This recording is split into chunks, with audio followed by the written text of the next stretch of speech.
আমাদের আজকের কবিতার নাম হাসিনা পালায় না। লিখেছেন ফেরদৌস আলী।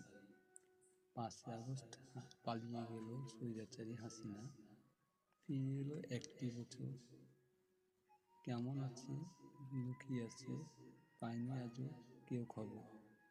ক্ষমতাকে টিকিয়ে রাখতে চালিয়েছে অত্যাচার, ছাত্র জনতার সামনে পরাজয় হয়েছে তার। সাধারণ মানুষকে হত্যা করে ক্ষমতা থেকে কি লাভ? তুমি যে স্বৈরাচারিণী, প্রকাশ করলে মনের ভাব। টিকে থাকতে পারলে না, পালিয়ে গেলে শেষে। স্বৈরাচারিণীর জায়গা হয়নি আমাদের বাংলাদেশে।